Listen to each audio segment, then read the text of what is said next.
الحمد لله نحمده ونستعينه ونستغفره ونؤمن به ونتوكل عليه ونعوذ بالله من شرور أنفسنا ومن سيئات أعمالنا من يهده الله فلا مضل له ومن يضلله فلا هادي له ونشهد أن لا إله إلا الله وحده لا شريك له ونشهد أن سيدنا ونبينا ومولانا محمدا عبده ورسوله صلى الله تعالى عليه وسلم أما بعد فأعوذ بالله من الشيطان الرجيم بسم الله الرحمن الرحيم قد أفلح المؤمنون الذين هم في صلاتهم خاشعون والذين هم عن اللغو معرضون والذين هم للزكاة فاعلون والذين هم لفروجهم حافظون إلا على أزواجهم أو ما ملكت أيمانهم فإنهم غير ملومين فمن ابتغى وراء ذلك فأولئك هم العادون والذين هم لأماناتهم وعهدهم راعون والذين هم على صلاتهم يحافظون أولئك هم الوارثون الذين يرثون الفردوس هم فيها خالدون صدق الله مولانا العظيم قال الله تعالى في عظمة رسوله الكريم الرؤوف الرحيم صلى الله تعالى عليه وسلم أعوذ بالله من الشيطان الرجيم إن الله وملائكته يصلون على النبي يا أيها الذين آمنوا صلوا عليه وسلموا تسليما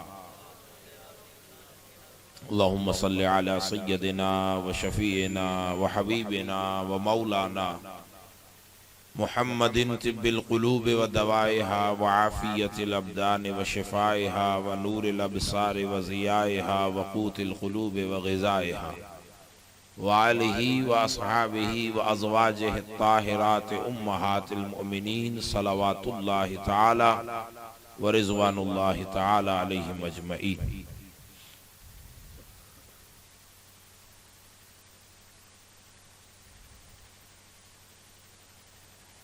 اللہ تبارک و تعالی اپنے فضل و کرم اور اپنے حبیب طبیب دو جہاں صلی اللہ علیہ وسلم کی پاک زلف عنبری اور نالین پاک کی برکتوں اور سعادتوں کے طفیل اپنی بارگاہ میں آج کی ہماری اس حاضری کو قبول فرمائے اور اپنے محبوب بندوں کے اور اپنے پیارے بندوں کے طفیل ہمارا بیٹھنا چند گھڑیوں کے لیے دینی، اصلاحی، ایمانی، اعتقادی اس منعقد محفل پاک کی اس حاضری کو ہماری دنوی اور اخروی حیاتی میں اللہ نجات اور کامیابی کا ذریعہ بنائے۔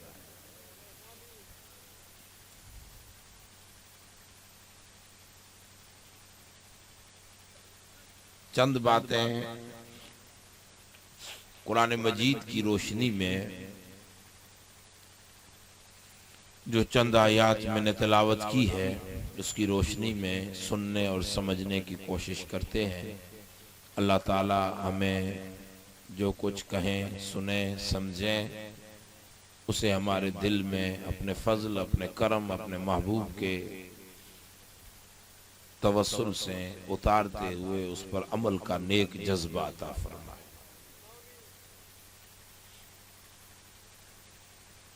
میں بخوبی سمجھ سکتا ہوں کہ آپ کافی دیر سے اس پروگرام کو آپ سن رہے ہیں، چند منٹ اور بھی سننے کی زحمت گوارا کر لیں. ہم جس کے انتظار میں، جن کی دید کے لیے، دیدار کے لیے، ملاقات کے لیے بیٹھے ہیں، عنقریب حضرت پیر طریقت تشریف لائیں گے، تو آپ ان کے حسین پر نور پر وقار چہرے کی زیارت بھی فرمائیں، اور پھر انشاءاللہ ان کی ملاقات بھی آپ لوگوں کو نصیب ہوگی. تو اچھا انتظار ہے. تھوڑے سستی کی دنیا سے نکلتے ہوئے چند باتیں سننے کی کوشش کر لیں. اللہ تعالی ہمیں اپنے پیاروں کے صدقے بغور سننے کی اللہ توفیق عطا فرمائے. ایک بار بلند آواز سے درود شریف کا نذرانہ محبت پیش کریں.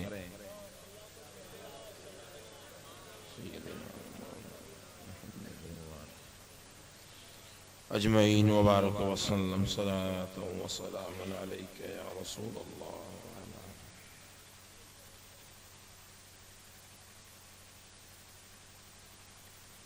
میں نے سورہ مومنون، قرآن مجید میں ایک سورہ ہے جس کا نام ہے سورہ مومنون، جس کی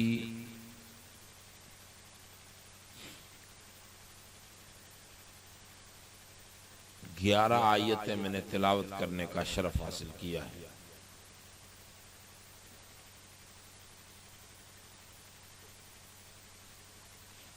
اللہ تبارک و تعالیٰ کا قرآن ہمیں کیا میسج دے رہا ہے، ہمیں کیا ہدایت عطا فرما رہا ہے، اسے ہم قرآن کی روشنی میں سمجھتے ہیں. ہم آپ سب لوگ مومن کہلواتے ہیں. مومن مسلمان کہلواتے ہیں کہ نہیں؟ تھوڑی دیر غفلت کی نیند اپنے آنکھوں کے پردے کے قریب آنے نہ دیجیے. چند منٹ کی بات ہے. ہم مومن مسلمان کہلاتے ہیں مومن مسلمان کہلواتے مومن مسلمان ہیں. خدا کرے کہ اسی ایمان پر زندگی بسر ہوتی رہے اور اسی ایمان پر اس دار فانی کو ہم چھوڑیں. مومن ہیں. قرآن مجید نے مومنوں کی کچھ خوبیاں بیان فرمائی، علامات، خوبیاں. یعنی یہ خوبیاں جس میں نظر آئے سمجھ لینا کہ وہ قدرت کی نگاہ میں مومن ہے. اللہ رسول کی نظر میں وہ مومن ہے، اور جسے اللہ رسول قبول فرما لیں ایمان کے باب میں، اسے دنیا کی کوئی طاقت ایمان سے نکال نہیں سکتی. وہ مومن ہے. اللہ رسول کی بارگاہ میں جو مومن ہو، اللہ کی نگاہ میں اور ابو محبوب کی نگاہ میں جو مومن ہے، اس کی علامتیں قرآن نے بیان کی ہیں. مومن کی ایک ایک علامت ہم سنتے جائیں گے، اپنے آپ پر بھی قیاس کرتے جائیں گے. ایک طرف وہ علامت، ایک طرف ہم، اور پھر جب ساری علامتیں 10 علامتیں قرآن نے بیان کی ہیں جو سورہ پاک میں نے تلاوت کی ہے، جس سورہ کی چند آیات لی ہیں، 10 علامتیں بیان. جب وہ علامتیں پوری ہو جائیں اور تو اپنے آپ کا موازنہ کریں گے ان علامتوں سے، اور پھر کوشش کریں گے عمر بھر کہ اللہ کرے جو علامتیں قرآن نے بیان کی ہیں وہ ہم میں آ جائیں، تاکہ اون پہ پر بارگاہ خداوندی اور بارگاہ رسالت میں ہم مومن کہلائیں، ہم اللہ رسول کی بارگاہ میں مومن کہلائیں، سرخ روح ہو، کامیاب ہو. قرآن مجید ارشاد فرماتا ہے قد افلح المؤمنون. پہلے تو خوشخبری دے دی. ارے ان کو روانہ کر دو گھر پہ بیچاروں. بیٹا تم گھرے جاؤ، بیٹا اس کو بولو، اپنی زبان میں بولو، جاؤ گھر جاؤ بیٹا. پہلی تو قرآن مجید نے سب سے پہلے تو خوشخبری دے دی، فیصلہ سنا دیا۔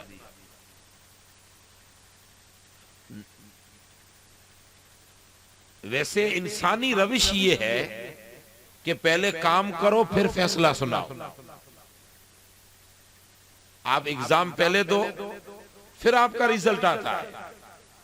آپ اسکول میں بیٹھے ہو، ایگزام دو، پیپر لکھو، پھر آپ کا ریزلٹ بعد میں آئے گا، پاس ہوئے کہ نہ پاس، کامیاب ہوئے کہ ناکام۔ آپ ایک مکان بنا رہے ہو، مکان بنا لو، اس کے بعد ہم کہیں گے کہ اچھا بنا کہ نہیں۔ کاریگر اپنی کاریگری دکھائے پھر فیصلہ ہوتا ہے کہ کاریگری اچھی ہے کہ نہیں۔ پہلے فیصلے نہیں ہوتے، لیکن دنیا کا دستور روش الگ ہے، اور رب العالمین کا طریقہ اور محبوب اللہ تبارک و تعالیٰ کی سنت کچھ اور ہے۔ اس نے پہلے ہی رزلٹ دے دی، فرمایا قد افلح المؤمنون، مومن دنیا میں جو ہے وہ کامیاب۔ سبحان اللہ، رزلٹ دے دیا، جو مومن ہے وہ کامیاب۔ ہو ہی نہیں سکتا کہ مومن ہو اور کامیاب نہ ہو ہی نہیں سکتا۔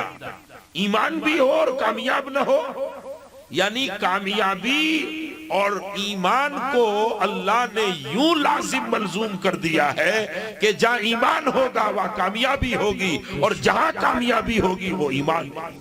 بے شک، سبحان اللہ۔ یہ ہو ہی نہیں سکتا کہ مومن ہو اور کامیاب نہ ہو، یہ ہو ہی نہیں سکتا کہ کامیاب ہو اور مومن نہ ہو۔ مومن جو ہے وہ کامیاب۔ قد افلح المؤمنون، تحقیق مومن کامیاب ہے۔ یہ قرآن ہے۔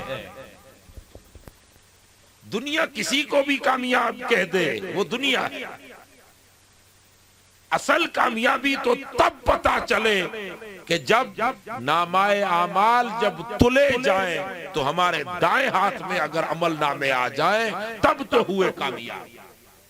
اصل کامیابی تو یہ ہے کہ حشر کے دن اٹھیں تو سرخرو اٹھیں، حشر کے دن اٹھیں تو کامیاب اٹھیں۔ اصل تو کامیابی یہ ہے کہ میدان حشر میں مولا اپنا بندہ کہہ کے قبول فرما لے، اور رسول اللہ اپنا امتی کہہ کے قبول فرما لے۔ سبحان اللہ۔ قد افلح المؤمنون، مومن کامیاب۔ مومن،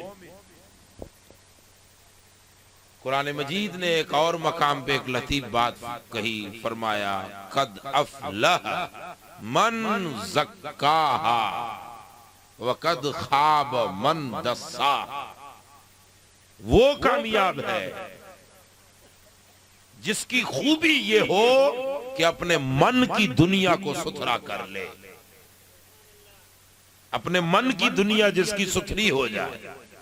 من کی دنیا کی ستھرائی کا معنی یہ ہے حسد، بغض، عداوت، کینہ، نفرت، کوئی چیز اس کے من کی دنیا میں نہ ہو۔ من ان چیزوں کے لیے نہیں دیا، من ملائی اس لیے ہے کہ اس کو اللہ اور اس کے رسول سے جوڑ دیا، بے شک، حق۔ اور وہ ناکام ہے۔ خواب من دساہا، وہ ناکام ہے جسے عمر تو ملی، حیاتی تو ملی، اللہ پاک نے سہولتیں بھی دی، سمجھ بھی دی، عقل و شعور بھی دیا، راستے بھی دیے، لیکن پھر بھی وہ اپنے من کی دنیا کو ستھرا نہ کر سکتا، وہ ناکام ہے۔ اور کامیاب ہے جو من کو آباد کر لے۔ حضرت پیر صاحب قبلہ تشریف لا رہے ہیں تو ہم پیر صاحب ادب کے لیے استقبال میں کھڑے ہو جائیں۔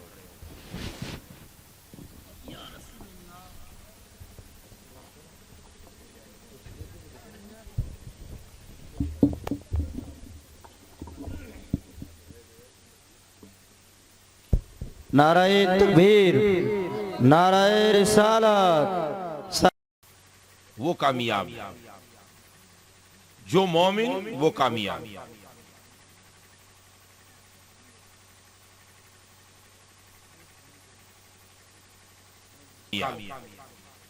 کامیابی اور ایمان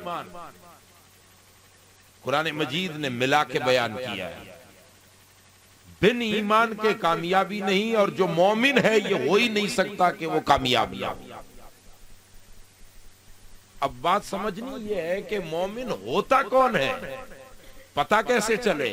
ہم نے تو کامیابی کا تصور، اچھا قرآن کا ایک لطیف اشارہ ہے کہ کامیابی نہیں سمجھائی کہ یہ چیز ہو تو بندہ کامیاب، یہ چیز ہو تو بندہ کامیاب، یہ چیز ہو تو بندہ، یہ نہیں بیان کیا، بلکہ ایمان سمجھایا کہ یہ چیز ہو تو ایمان، یہ چیز ہو تو ایمان، یہ چیز ہو تو ایمان، یہ چیز ہو تو ایمان. تو پتا چلا کہ جو کامیابی ہم سمجھ کے بیٹھے ہیں وہ کامیابی نہیں، اور جو قدرت نے کامیابی بتائی ہے اسے ایمان کے دائرے میں بیان فرمایا. ہماری سمجھیں، ہماری عقلیں، ہماری فہمیں، ہماری سمجھ بوجھ ناقص ہے، اور جو رب العالمین نے ارشاد فرمایا ہے کہ میرے بندو یہ نہ ڈھونڈو کہ کامیابی کس چیز میں ہے، یہ نہ تلاش کرو کہ کامیابی کس چیز میں، کون سا عمل ہے جس کو کرنے سے کامیاب بن جائے، بلکہ فرمایا یہ ڈھونڈو کہ ایمان کہاں کہاں ہے، ایمان کی جتنی علامتیں ہیں وہ تم اپنا لو، کامیابی کے پیچھے دوڑنے کی ضرورت نہیں، تم مومن بن جاؤ، کامیابی خود تمہارے قدم چومنے کے لیے آئے گی. اب وہ علامتیں ایمان کی بیان کی ہیں، مومن کی علامتیں بیان کی ہیں. قرآن نے کہہ دیا قد افلح المؤمنون، مومن جو ہیں وہ کامیاب. مولا مومن ہیں کون؟ تو اب قرآن مجید نے ان مومنوں کی علامتیں بیان کی ہیں. پہلی علامت الذین ہم فی صلاتہم خاشعون، یہ پہلی علامت ایمان کی، مومن کی. جو مومن ہے وہ کامیاب. لیکن مومن کون ہے؟ تو فرمایا الذین ہم فی صلاتہم خاشعون، مومن وہ ہیں جو اپنی نمازوں میں بھی اللہ سے ڈرتے ہیں. جو نماز میں کھڑے ہیں، بارگاہ خداوندی میں کھڑے ہیں، مولا کی حضوری میں کھڑے ہیں، پھر بھی ان کے دل اللہ کے خشیت اور خوف میں لرزتے ہیں. جو نماز میں ہیں پھر بھی مولا سے ڈر رہے ہیں. یا دو اشارے کیے، ایک یہ کہ مومن تو وہ ہے جو نماز میں ہو تب بھی مولا سے ڈرتا ہو، جب نماز میں اللہ سے ڈرے تو نماز سے باہر بلا خدا سے کیوں نہ ڈرتا ہے؟ نماز میں اگر اللہ سے ڈر رہے ہیں کہ کہیں ہمارا کھڑا ہونا مالک رد نہ کر دے، ہم کھڑے ہیں کہیں کھڑا ہونا مالک رد نہ کر دے، وہ مالک ہے.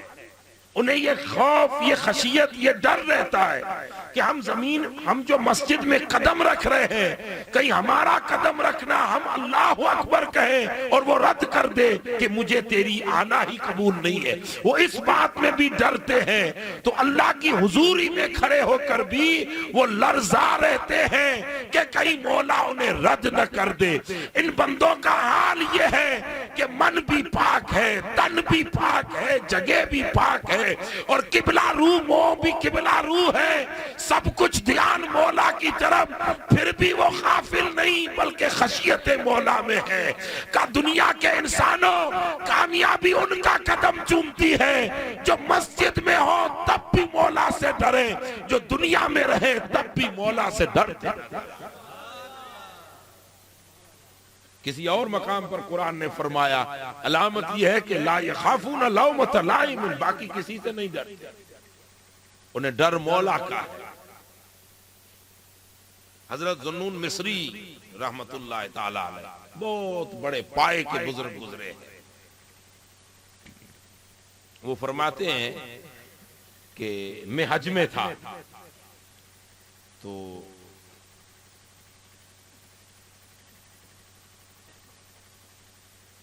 سفر حج تھا، میں نے ایک جوان دیکھا دوران سفر حج سرزمین مکۃ المکرمہ میں. ایک جوان دیکھا، حضرت ذوالنون مصری بیان فرمایا میں نے ایک جوان دیکھا کہ جو حج میں آیا ہے، لیکن سب سے الگ تھلگ ہم اللہ کے بارگاہ میں کعبۃ اللہ کے طواف کے لیے آئے تو تلبیہ پڑھتے ہیں نا، لبیک اللہم لک لبیک لبیک لا شریک لک لبیک ان الحمد والنعمت لک اللہم لبیک وسعدیک. تو اس جوان کو دیکھا کہ خاموش کھڑا ہے، ہم تسبیح پڑھ رہے ہیں، لبیک اللہم لبیک بلند کر رہے ہیں، اور اسے خاموش دیکھا کہ وہ دیکھ رہا ہے سب کو. تو حضرت ذنون مصری کہتے ہیں کہ میں اس کے قریب گیا. قرآن نے جو بات کہی ہے نا، ہم فی صلاتہم خاشعون، مومن کی اعلیٰ علامت یہ ہے. ایک دوسری بات ضمن میں کہہ دوں کہ اس نے یہ نہیں کہا پہلی علامت میں کہ جو مومن وہ ہے جو نماز پڑھے، یہ بات بیان ہی نہیں کی، کہ وہ نماز میں ڈرے. پتہ یہ چلا کہ مومن وہی ہے جو نمازی ہو. نمازی ہی مومن ہے. ایمان اور نماز یہ ایک دوسرے کے ساتھ ملا کے قرآن نے بیان کیا ہے. مومن مسلمان ہو اور نماز نہ پڑھے، مومن ہو اور نمازی نہ ہو، یہ تو تصور ہی قرآن نے نہیں دیا. بلکہ قرآن تو کہتا ہے مومن کی علامت یہ ہے کہ وہ نمازی تو ہو پر نماز میں بھی اللہ کی بارگاہ میں ڈرنے والا. حضرت ذنون مصری کہتے ہیں میں اس کے قریب گیا اور میں نے اسے سلام کیا، اس نے جواب دیا. پھر میں نے پوچھا کہ جوان تھا، پوچھا جوان حج پڑھنے آئے ہو؟ کہا جی بالکل، حالت احرام میں ہوں، حج کے لیے آیا. تو کہا اللہ کے بندے تسبیح نہیں پڑھتا، لبیک اللہم لبیک نہیں کہتا، اور خاموش طواف کرتے دیکھا تب بھی خاموش، یا کھڑا ہے تب بھی خاموش. کچھ تو زبان سے بول. اللہ کا کعبہ ہے، اس سے بڑی مسجد کیا ہوگی دنیا میں؟ اس سے بڑی اور اس سے بابرکت کوئی جگہ ہوگی؟ پورا حرم ہی مسجد ہے. تو اس جوان نے مسکرا کے کہا کہ من تو کرتا ہے کہ اللہم لبیک وسعدیک یہ بولوں، من تو کرتا ہے، ذہن ادھر جاتا ہے کہ سب پڑھ رہے ہیں میں بھی پڑھوں، لیکن پھر خیال آتا ہے کہ میں لبیک کہوں اور وہ میری لبیک کو رد کر دے. وہ رد کر دے، میرا مالک کہے کہ تو کہتا ہے لیکن میں تجھے قبول نہیں کرتا. مولا کے اس ڈر سے کہ کہیں رد نہ کر دے لبیک کہنے کے لیے دل نہیں کرتا، بس وہ قبول کر لے، یہی میرے لیے قسمت ہے. یہ جو صوفیہ اور اولیاء کی تعلیمات ہیں، قرآن اس کو بیان کر رہا ہے کہ مومن وہ ہے جو اپنی نمازوں میں اللہ سے ڈرتے ہیں. دوسرا اس کا معنی یہ کہ ریا ختم ہو گئی. جو اللہ سے نماز میں ڈرے تو دکھاوا ختم ہو گیا. وہ نماز اس لیے نہیں پڑھتے کہ دنیا کہے مولوی صاحب ہے نہیں پڑھے گا تو لوگ ہنسیں گے، حاجی صاحب ہے نہیں پڑھے، یہ ریا نہیں ہوتی. قرآن نے ایک لفظ میں سارے دروازے بند کر دیے کہ مومن وہ ہے جو نماز اس لیے نہیں پڑھتے کہ دنیا واہ واہ کرے، وہ تو پڑھتے ہی اس لیے ہیں کہ رسول اللہ کی آنکھوں کو ٹھنڈک پہنچ جائے. یہ مومن کی علامت ہے، اسی لیے تو وہ نماز میں بھی ڈرتے. حضرت سرکار سیدنا ابوبکر صدیق رضی اللہ تعالیٰ عنہ کون نہیں جانتا، اور وہ عمر جس سے ایک زمانہ کانپتا ہے، جس کے سائے سے شیطان راستے بدل دیتا ہے، وہ عمر فاروق اعظم، وہ مولا علی المرتضی. صحابہ کی سیرت میں ہمیں یہ قصے ملتے ہیں کہ حضرت سیدنا ابوبکر صدیق رضی اللہ تعالیٰ عنہ جب نماز کے لیے کھڑے ہوتے، وضو فرماتے، تو آپ کا جسم زردی مائل ہو جاتا، کانپتے. وضو کر کے جب مسجد کی طرف جاتے نا، ابو بکر صدیق جن کو رسول اللہ نے جنت تو دی، لیکن ایک خوبی ہے آقائے دو جہاں کا ابو بکر وہ ہے کہ جس کو رسول اللہ نے یہ نہیں کہا جنتی، بلکہ فرمایا ابو بکر وہ ہے کہ جنت جس کی طلبگار، یہ طلبگار جنت ہے، یہ مشتاق جنت ہے۔ جنت دعا کرتی ہے کہ مولا اگر میرے اندر دینا چاہتا ہے تو ابو بکر دے دے۔ جنت جن کی طلبگار ہو اور ہر فضیلت جنہیں حاصل ہو وہ ابو بکر۔ جب کھڑے ہوتے تو کانپتے، وضو کرتے۔ ایک دن حضرت عمر فاروق اعظم نے پوچھا بھائی جان یہ کپ کپی کیسی ہے؟ یہی بات حضرت مولا علی نے فاروق اعظم سے پوچھی، وہ بھی کانپتے، کیوں ڈر رہے ہو؟ تو جواب دیتے ہیں کہ دنیا کا ڈر نہیں ہے عمر، بلکہ ابو قحافہ کا بیٹا صدیق سوچتا یہ ہے کہ اتنی بڑی سرکار میں جا رہا ہوں رب کی بارگاہ میں کھڑا ہونے، کیا پتا میرا کھڑا ہونا کہیں رد نہ ہو۔ ہم فی صلاتہم خاشعون، تو خوف تو نماز میں تب آئے کہ ہم جب نماز پڑھیں، ہم تو مسجد سے ہی دور ہیں تو خوف تو نماز کے اندر ہے۔ خوف پیدا ہی نماز سے ہوتا ہے۔ تو جب بندہ مومن کہلائے اور نماز سے ہی دور بھاگے تو پھر آپ خود سمجھ سکتے ہیں قرآن نے ایک علامت بیان کر دی ہے کہ مومن کی علامت یہ ہے کہ جو نماز میں اللہ سے ڈرتے۔ اور ایک معنی یہ بھی لکھی ہے کہ اس کا مطلب یہ ہے کہ جو نماز کے معاملے میں اللہ سے ڈرتے ہیں، کیا مطلب؟ کہ وہ ٹائم کا انتظار کرتے رہتے ہیں کہ کہیں نماز چھوٹ نہ جائے۔ ظہر پڑھ لی تو عصر کے انتظار میں، عصر گئی تو مغرب کے انتظار میں، مغرب پڑھ لی تو عشاء کے انتظار میں، عشاء پڑھی گھر پر سوئے اس انتظار میں کہ کہیں فجر نکل نہ جائے۔ یعنی جو اس انتظار میں رہتے ہیں کہ کہیں نماز نہ چھوٹ جائے، کہیں نماز نہ چھوٹ جائے، وہ نماز کے معاملے میں خدا سے ڈرنے والے ہیں۔ حضور فرماتے ہیں خوش بخت ہے وہ مومن جو ایک نماز پڑھ کے دوسرے نماز کے انتظار میں رہا کرتا ہے۔ یہ بھی معنی لکھی ہے کہ وہ جو نماز کے معاملے میں بڑے احتیاط سے کام لیتے ہیں اور نماز وقت پر ادا کرتے ہیں۔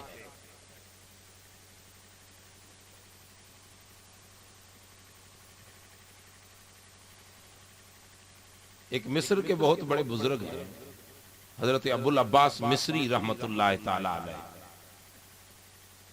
وہ بیان فرماتے ہیں کہ مجھے دنیا جہاں میں کہیں بھی سکون نہیں ملتا، جب اللہ کی بارگاہ مسجد میں آتا ہوں تو میرے دل کو سکون ملتا ہے، یا جو نماز میں کھڑا رہتا ہوں تو سکون ملتا ہے۔ اب مجھ سے کوئی پوچھے کہ سکون کیوں ملتا ہے تو آپ فرماتے ہیں مجھے وہ غزالی زماں کا وقت یاد ہے کہ امام غزالی فرماتے ہیں کہ اے دنیا کے مسلمانوں، جب تم اپنی مسجدوں کی طرف رخ کرو اور مسجدوں میں داخل ہو تو پہلے اپنے نبی پر سلام پڑھو۔ اذا دخلتم المساجد فصلوا وسلموا علی نبیکم، جب مسجدوں میں انٹری کرو تو اپنے نبی پر سلام پڑھو، اپنے نبی کو سلام کرو۔ پوچھا کیوں سلام کریں تو غزالی زمان امام غزالی فرماتے ہیں انہو یحضر مساجدکم، وہ تمہارا نبی تمہاری مسجدوں میں حاضر رہتے ہیں۔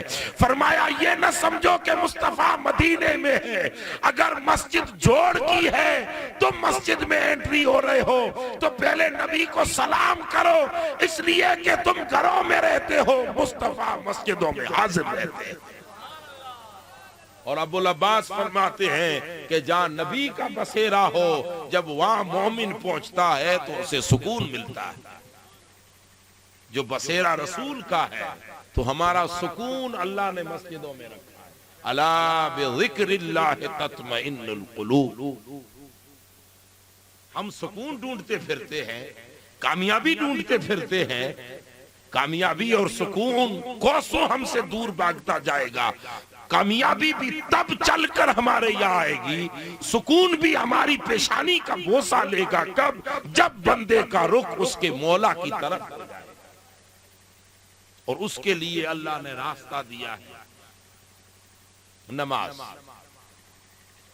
یہ بھی معنی بیان فرمائی کہ ہم فی صلاتہم خاشعون، جو وہ اپنی نمازوں کا اہتمام کرتے ہیں اور نماز کے معاملے میں بڑے ڈرتے ہیں۔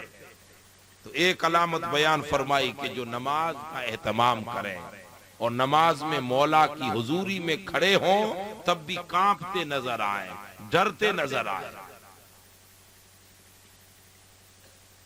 حضرت مولا علی المرتضی، ایک صحابی کا یہ واقعہ جنگ قینقاع کے وقت کا ملتا ہے کہ کسی جگہ پہ حضور آقا دو جان نے دو صحابہ کو کھڑا کیا کہ آپ یہاں پہ پہرا دیتے رہنا کہ دشمن کہیں پیچھے سے نہ آ جائے۔ تو ایک صحابی کسی کام کے لیے نکلے، ایک نے دیکھا نماز کا وقت ہے، حضور نے میری ڈیوٹی لگائی، وہ وہیں پہ نماز شروع کر دی، نماز پڑھنا شروع کر دی۔ تو دشمن نے دیکھا کہ ایک صحابی ہے جو ہماری جاسوسی کے لیے کھڑا ہے، وہ نماز پڑھ رہا، اور وہ انصاری صحابی تھے، ایک مہاجر تھے ایک انصاری تھے۔ حضور آقا دو جہاں صلی اللہ علیہ وسلم کے صحابہ اب نماز دیکھیے، وہ نماز پڑھ رہے ہیں تو اس نے وہیں سے ایک تیر چلایا، اس نے دشمن نے کہ پہلے اس کو ہی شہید کر دوں تاکہ پھر میں اندر جا سکوں، جاسوسی کر سکوں، اور جاسوسی یہ کہ دیکھوں محمد مصطفیٰ صلی اللہ علیہ وسلم کتنے لشکر کو لے کر آئے ہیں، کہاں ٹھہرے ہیں، بہادر سپاہی کہاں ہے، دوسری صف میں کون ہے، پہلی میں کون ہے، ہتھیار کتنے ہیں، زادہ راہ کتنا ہے، یہ سب کچھ جاسوسی میں آتا ہے۔ تو اس نے وہیں سے تیر چلایا، تو وہ صحابی نماز میں تھے، ایک تیر آ کر ان کو چبھا ہے پیٹھ پہ، ایک تیر چلایا، وہ رکوع میں گئے، نماز نہیں چھوڑی، ایک تیر لگا جسم پر، زخم لگا اور وہ تیر، لیکن آپ نماز میں مگن رہے۔ اس نے دیکھا کہ اس پر تیر نے اثر نہ کیا تو دوسرا تیر چھوڑا، دوسرا بھی پیوست ہوا، جسم پیوست نہیں ہوا بلکہ جسم کو چومنے آیا تھا، کوئی فرق نہیں پڑا، نماز بند نہیں کی انہوں۔ تیسرا تیر چلایا، انہوں نے مکمل نماز پڑھ لی، اور جب نماز ہو گئی اتنے میں وہ مہاجر صحابی آ گیا۔ وہ آگے پھر الگ ایک جنگ کا قصہ ہے، اس نے دیکھا کہ تین تیر لگ گئے اور بندے کو کچھ بھی نہیں ہوا۔ اس نے سلام پھیرا تو اس مہاجر صحابی نے کہا معاف کرنا میں تھوڑا کسی کام سے گیا، دشمن نے آپ پر حملہ کیا۔ تو کہا حملہ؟ کہا تیر نے آپ کے جسم پر تیر لگے ہوئے، آپ کو پتہ ہی نہیں ہے، احساس ہی نہیں ہے، آپ کو کوئی درد نہیں ہوا۔ تو اس انصاری صحابی نے مسکرا کے کہا اے اللہ کے بندے، جو اپنے مولا کے خیال میں کھڑا ہو اسے دنیا کے زخم نظر نہیں آتے اور درد نظر نہیں آتے، میں تو مولا کی حضوری میں کھڑا تھا۔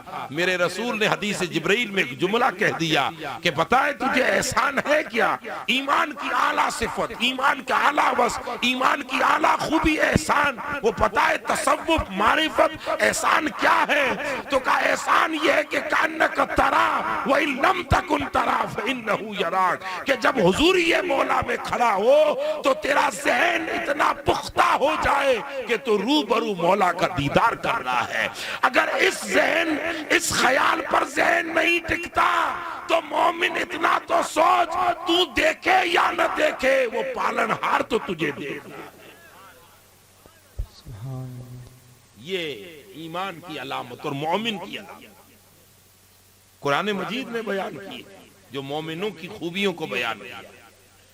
فرمایا یہ نماز کے معاملے، اور مولا علی المرتضی کا مشہور قصہ ہے، وہ نہیں آپ کو پنڈلی میں تیر چبھ گیا تھا اور کسی نے کہا حکیم کو منگاؤ، مالج کو منگاؤ، کاٹ دو، یہ کرو۔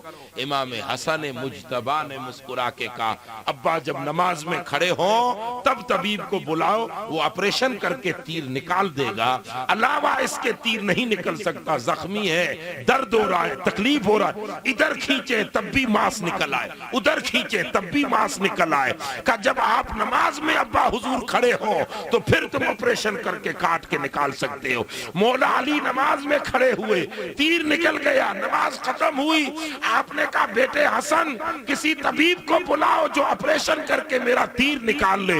آپ نے مسکرا کے فرمایا ابا حضور تیر نکل گیا، کیا آپ کو تکلیف نہیں ہوئی؟ تو جواب دیتے ہیں جو اس کے خیال میں ہو اسے چھوٹی موٹی تکلیفیں نظر ہی نہیں آئی۔ ہم فی صلاتہم خاشعون، نماز اتنی اعلیٰ خدا کی نعمت ہے۔ کیا ہے نماز؟ دہلیز خدا پر پہنچ کھڑے ہونے کا سبب. نماز مصلی یہ ذریعہ ہے مولا کی بارگاہ میں کھڑا ہونے کا. یہ ایک سبب ہے مولا کی بارگاہ میں کھڑا ہونے. ایک چانس ہے بندے کو اس رب العالمین کے دربار میں کھڑا ہونے کا کہ بندے اس کے ذریعے میرے قریب میرا قرب پیدا کر. اس لیے قرآن نے کہا ہم فی صلاتہم خاشعون، جو اپنی نمازوں میں اللہ سے ڈرتے. مومن تو وہ ہے جو نماز کے معاملے میں اللہ سے ڈرے.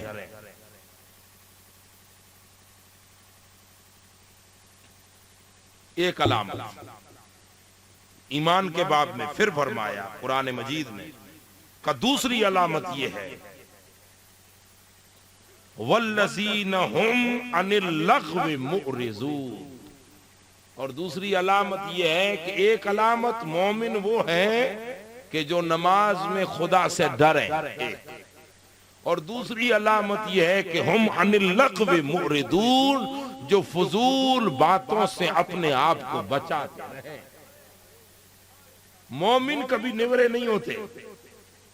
گپے لگانے، فضول باتیں کرنے، ناکارہ باتیں کرنے، فضول لغو باتوں میں مگن ہونا، یہ فیس بک ایک فضول ہے، یہ واٹس ایپ ایک فضول ہے، یہ انسٹا ایک فضول ہے، یہ سوشل میڈیا ایک فضول ہے. مومن اس میں مگن نہیں ہوتے، بلکہ قرآن کہتا ہے مومن تو فضولیات سے بچتے ہیں اور وہی بات کرتے ہیں جو بات اللہ کو بھی پسند ہو، اس کے رسول کو بھی پسند ہو، جس سے خود کا بھی بھلا ہو، مومنوں کا بھی بھلا ہو. جو بات فضول ہو، جو کام فضول ہو، جو راستے فضول ہو، ان پر مومن نہیں جاتے. مومن بات بھی وہی کرتے ہیں کہ بات کر کے مولا رسول کو راضی کریں اور کام کر کے بھی مولا رسول کو راضی کریں. فضولیات میں مومن مگن نہیں ہوتا. میں نے تو بھائی خالی علامتیں بیان کی ہیں. ہم آپ سب سوچیں کہ ذرا ایک ایک علامت اپنے آپ میں چیک کریں، اس کے مطابق ہے یا اس کے خلاف.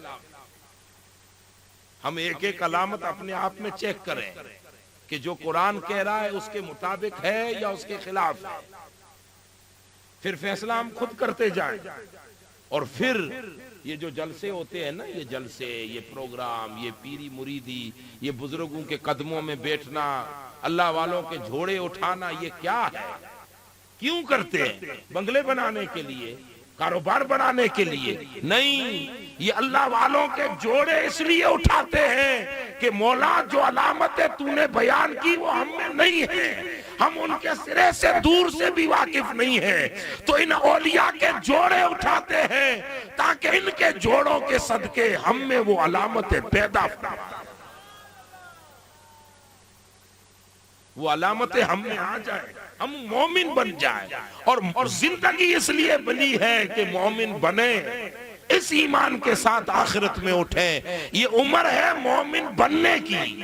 ہم اپنے آپ کو مومن بنا رہے ہیں. کروڑ پتی، بزنس مین، کاروبار، یہ تو ہوتا ہی رہے گا. یہ تو ضمناً خدا دینے والا ہے، یہ تو اس ایمان کی برکت سے ملنے والا ہے. اصل زندگی یہ ہے وَمَا خَلَقْتُ الْجِنَّ وَالْإِنسَ إِلَّا لِيَعْبُدُونَ. ہم نے انسانوں کو اس لیے بنایا ہے تاکہ مومن انسانوں تم دنیا میں رہ کر خود کے من کو مومن بنا لو، جب میری بارگاہ میں آؤ تو مومن بن کر پیش ہو جاؤ. یہ زندگی ہمیں اس لیے ملی ہے. آج کون ہے جو اپنے جوڑے نہیں اٹھاتا، اولیاء کے جوڑے اٹھائے؟ یہ ان کے دروں پر گشت لگانا، آگے پیچھے گھومنا، مقصد یہ ہے کہ مولا والے مومن بن جائے. ان کی دعائیں، ان کی نظروں کے صدقے وہ علامتیں ہم میں آ جائیں. اور اللہ پاک نے ان اولیاء کو وہ طاقتیں دی ہیں کہ کھوٹے سکے کو بھی ولی ٹھوکر مارے تو بڑا قیمتی بنا دیتا ہے. اگر اپنے آپ میں ولی آ جائے تو کھوٹے سکوں کو بھی بڑا ہی با اثر بنا دے اور بڑا ہی طاقت اور وزنی بنا دے. اولیاء کی نظر کیمیا میں وہ طاقت ہے کہ اگر اپنی نظر ہی ڈال دے، ایک اشارہ ہی کر دے، ایک ابرو کا ہلکا اشارہ کر دے تو ذروں کو مہتاب بھی بنا سکتے ہیں اور قطروں کو مثل سمندر بھی بنا سکتے ہیں. سبحان اللہ، سبحان اللہ. اس لیے فرمایا فضول باتوں مومنوں میں نہیں ہوتی. فضول باتیں، فضول چرچائیں، ناکارہ باتیں، نہ کام آنے والی باتیں. مومن تو کارآمد باتیں ہی کرتا ہے، کارآمد کام ہی کرتا ہے. مومن کی علامت یہ ہے کہ وہ فضول سے بچے گا. حضرت ایک زمانہ تھا صحابہ کرام اور مدینہ طیبہ میں کہ ایک بزرگ صحابی ہیں حضرت ابو ذر غفاری رضی اللہ تعالی. انہوں نے مدینہ چھوڑ دیا، مطلب نماز کے لیے آتے پھر شہر سے باہر رہتے اور ایک جھوپڑا بنا لیا تھا، وہیں پہ ان کی سکونت ہے. تو کبھی کبھار صحابہ کرام بڑے رقت انگیز بزرگ تھے صحابی رسول. تو کسی نے کہا کہ ابو ذر مدینے میں زیادہ وقت دیا کرو، یا ہمارے ساتھ زیادہ اٹھنا بیٹھنا رکھا کرو. تو حضرت فاروق اعظم نے ان کو منع کیا کہ تم ابو ذر غفاری کو مجبور مت کرو. ابو ذر غفاری ان بندوں میں سے ہے جو ایک سیکنڈ بھی فضول کی گزارنا نہیں چاہتا. وہ چاہتا ہے کہ ہر سیکنڈ، ہر سانس آئے جائے صرف اور صرف مولا اور اس کے رسول کی خوشنودی. ایسے صحابہ کرام میں کئی ہمیں اصحاب ملتے ہیں جنہوں نے فضول سے اپنے آپ کو بچا لیا، اور ہماری تو صبح ہی فضول میں ہوتی ہے. ہم تو جب تک فضول کوئی میسج نہ دیکھیں، فضول کوئی بات نہ کریں، کوئی گھپے سپے نہ کریں، تب تک چائے نہیں پیتے. ہم تو جہاں بیٹھے ہیں وہاں فضولیات میں لگے ہیں.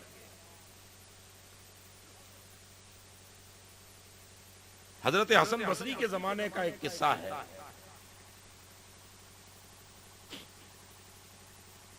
حضرت حسن بصری، اور یہ عجب ایک کتاب ہے اقلاع المجنونین، پاگلوں میں بھی سمجھدار، مجنون دیوانوں میں بھی عقل مند، ہوش مند، یہ کتاب کا نام ہے.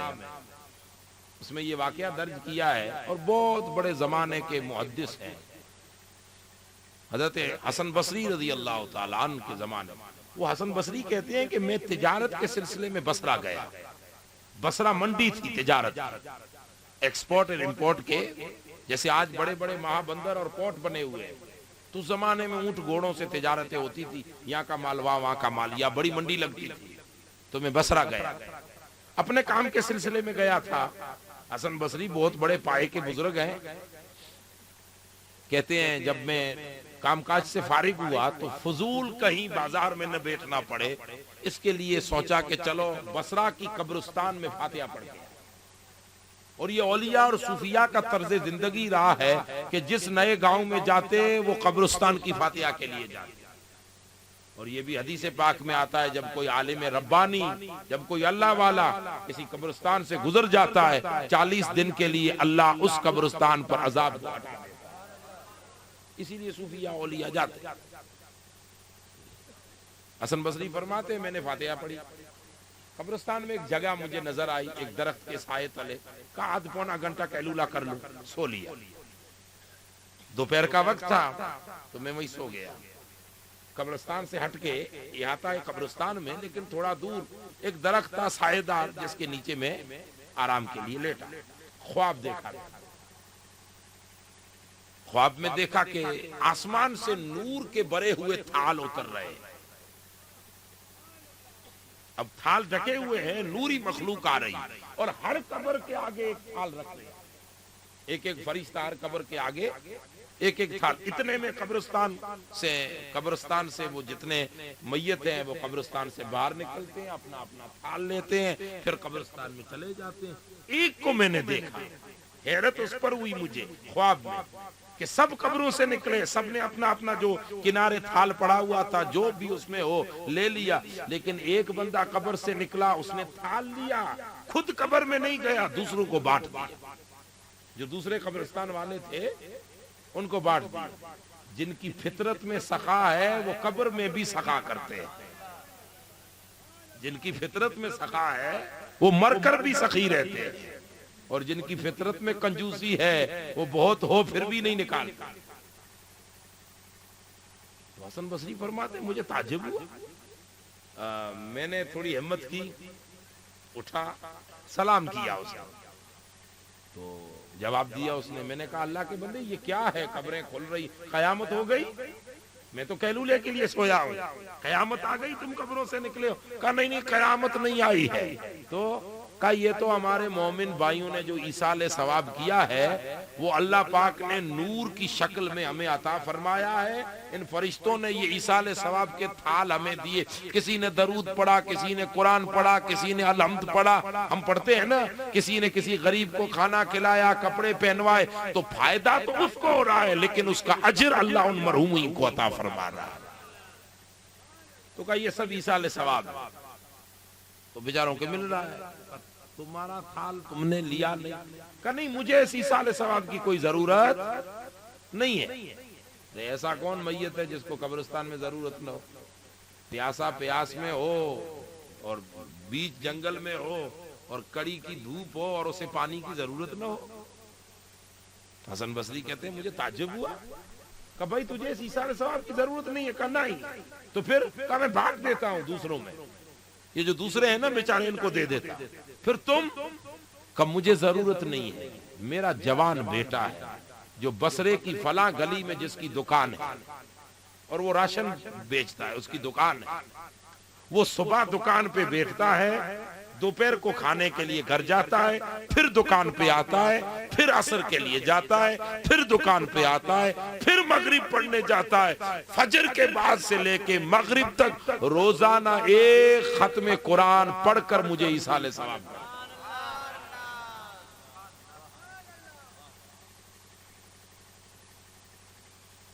میرا بیٹا ہے، میں نے اسے حافظ قرآن بنایا، تو مجھے اب ایصال ثواب. ان جو دوسرا آتا ہے نا کہتے ہیں کل مومنین، کل میں بھی آ گیا، تو جو مجھے ملتا ہے میرے حصے کا وہ میں ان میں بانٹ دیتا ہوں اور مجھے وہ پرسنل آ رہا ہے. حسن بصری فرماتے ہیں مجھے برہم لگا، وہم کہ خواب ہے. خواب میں تو آدمی فلائٹ میں بھی سفر کرتا ہے، خود بھی فلائٹ اڑاتا ہے کبھی کبھار. خواب ہے نا، اب خواب تو خواب ہے لیکن حسن بصری فرماتے ہیں میں نے یوں ہی نہیں، ایک خیال آیا کہ اس نے ایڈریس جو دیا ہے بصرہ کی بازار کا، ذرا وہاں جا کے دیکھوں، اگر دکان ہے تو خواب برہم نہیں سچا ہے. ایڈریس جو دیا ہے تو کہتے ہیں میں بصرہ کی بازار میں گیا تو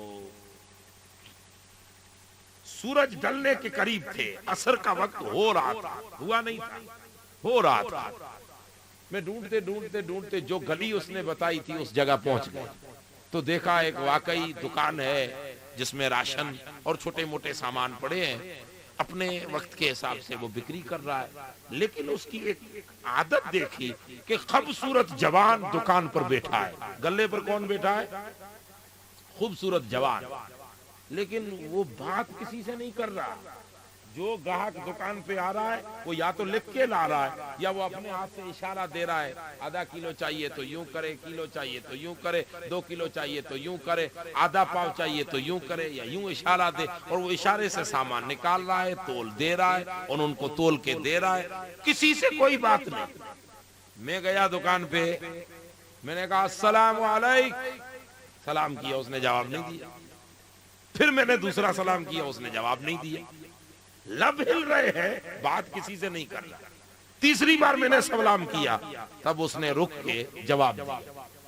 جب جواب دیا تو مجھے موقع ملا کہ بات کر رہا ہے تو میں نے کہا اے جوان، سلام کرنا سنت، جواب دینا واجب. دکھنے میں تو بڑے دیندار شریف لگتے ہو، 3 بار میں نے سلام کیا، کیوں جواب نہیں دے رہے؟ تو اس نے کہا کہ اللہ کے بندے، میں قرآن شریف پڑھ رہا تھا تو آیت رکنے کی آیت تو رک کے تمہیں جواب دوں، اسی لیے میں رکا ہوں آیت پر، پھر آپ کو جواب دوں. تو کہا قرآن کیوں پڑھ رہے ہو؟ حسن بصری کو تو وہ خواب نکالنا تھا کہ جو خواب دیکھا وہ حقیقت ہے کہ نہیں. اس نے کہا یہ میرا اور میرے رب کے بیچ کا راز ہے، اس راز کو نہ کھولا جائے. ہم تو ڈنڈورے پیٹتے پھرتے ہیں تھوڑی نیکی آ جائے، اور لوگوں کی عادت رہتی ہے کہ کبھی اگر کو تہجد نماز میں اٹھ بھی گیا ہو نا اور تہجد پڑھ لی ہو تو وہ اب جب تک لوگوں کو بتائے گا نہیں اسے چین نہیں آئے گا. اب یہ تو ڈائریکٹ تو بتا نہیں سکتا کہ الحمدللہ آج میں نے تہجد پڑھی، تو وہ اسٹائل سے بتاتا ہے. ہاں صبح یار کچھ شبنم گر رہی تھی، بہت زیادہ شبنم تھی، اور تجھے کیسے نہیں میں تو 5 بجے اٹھا تھا نا نماز کے لیے، یوں کر کے بھی بتا دیتا ہے۔ ہم ڈڈورے پیٹتے پھرتے ہیں نیکیوں کے، اور اولیاء اپنے آپ کو چھپاتے ہیں اپنے آپ کہ کہیں ہم ظاہر نہ ہو جائیں۔ اسی لیے فرمایا کہ وہی تو ہے کہ جو خود کو چھپاتا ہے اور کچھ نہیں سمجھتا، وہی اللہ کے نزدیک بڑا مقبول۔ اس نے کہا یہ میرے اور رب کے بیچ کا راز ہے بھائی، تم کیوں کھلوا رہے ہیں؟ نہیں حسن بصری نے کہا میں تو راز کھولنا نہیں چاہتا، جو تمہارا راز ہے، لیکن مجھے سمجھ میں آنا چاہیے یہ دکاندار لوگ آ رہے ہیں خریدنے کے لیے گاہک، تم بات بھی نہیں کر رہے، لب بھی ہل رہے، یہ ہے ماجرا کیا؟ جب میں نے حسن بصری کہتے اسے قسم دی، تب اس نے کہا کہ ٹھیک بھائی اللہ کے بندے، جب قسم دے دی ہے تو راز یہ ہے کسی سے شیئر مت کرنا۔ میرے ابا نے مجھے حافظ قرآن بنایا تھا، اور میرے ابا عام انسان تھے، خود حافظ قرآن نہیں تھے، خود عالم بھی نہیں تھے، عام انسان تھے، عام مسلمان تھے، انہوں نے مجھے حافظ بنا لیا۔ کہیں سے سن کے آئے تھے کہ جو حافظ، جس کا بیٹا حافظ قرآن ہوگا، قیامت کے دن اس کے سر پر عزت کا تاج سجایا جائے۔ مجھے انہوں نے حافظ بنا دیا، اور جب آخری وقت ان کا آیا تو مجھے سرانے بٹھا کے کہا میرے بیٹے تجھے 30 پاروں کا میں نے حافظ قرآن بنایا، تیرے سینے میں میرے رسول کا قرآن ہے، تجھے ایک میری وصیت ہے کہ قرآن سے اپنے آپ کو دور مت جانے دینا۔ یہ وہ قرآن خدا کا نور ہے کہ جس گھر میں آ جائے گھر روشن ہو جائے، جس سینے میں آ جائے سینہ روشن ہو جائے۔ اسی لیے روزانہ ایک ختم قرآن مجھے بخشنا، وعدہ کر مجھ سے۔ میں نے میرے ابا سے وعدہ کر لیا، دنیا کا رزق بھی تو مجھے کمانا ہے، تو اب کیا کروں؟ صبح آتا ہوں، یہ خاندانی کاروبار ہے، دکان پہ بیٹھتا ہوں، میں نے باہر بورڈ لگا دیا، اب ہٹا دیا، بورڈ لگا دیا شروع دنوں میں کہ یہاں پر جس کو جو چیز چاہیے وہ یا لکھ کر لائے یا اشارے سے بات کرے، یہاں کا مالک کسی سے بات نہیں کرے گا۔ میں نے بس قرآن صبح پڑھتا رہتا ہوں، نماز ظہر کے لیے جاتا ہوں، میری ماں بوڑھی گھر پہ ہے، اس کو کھانا کھلاتا ہوں، پھر واپس آتا ہوں، پھر عصر کے لیے جاتا ہوں، پھر واپس آتا ہوں، اور جب مغرب میں دکان بند کرتا ہوں تو خدا کا شکر ہے کہ ایک ختم قرآن میں میرے ابا اور حضور کی پوری امت کو بخش کے گھر سے نکل، گھر کے لیے نکل جاتا۔ حسن بصری فرماتے ہیں کہ تیرے ابا نے دوسری کیا نصیحت کی؟ حسن بصری ہے معرفت کا مینارہ، معرفت کا مینارہ اعظم، بصرے کا بندہ۔ حسن بصری فرماتے میں نے پوچھا کہ اس کے علاوہ تیرے ابا نے کیا نصیحت کی؟ تو اس نے کہا میرے ابا نے ایک بات بتائی تھی کہ بیٹے فضول باتوں سے بچ کر جو سینے میں قرآن ہے اسی میں مگن رہنا۔ بس میں اپنے فرائض زندگی ادا کر رہا ہوں اور اسی میں مگن ہوں، نہ کسی کی بات سنتا ہوں نہ کسی کی کرتا ہوں، مجھے ٹائم ہی نہیں ہے، چونکہ مجھے خود ختم قرآن روزانہ پڑھنا ہے۔ حضرت حسن بصری فرماتے میری ٹھنڈی آہ نکل گئی، میں نے کہا بخن لکیا، اے بندے جوان تجھے مبارک ہو کہ تو نے اپنی زندگی کا راز پا لیا ہے۔ یہی تو قرآن نے کہا تھا کہ مومن وہ ہے کہ جو فضول باتوں سے اپنے آپ کو بچاتے رہے۔ اور ہماری زندگی اللہ تعالیٰ ان ولیوں کے صدقے ہماری زندگی پہ رحم فرمائے۔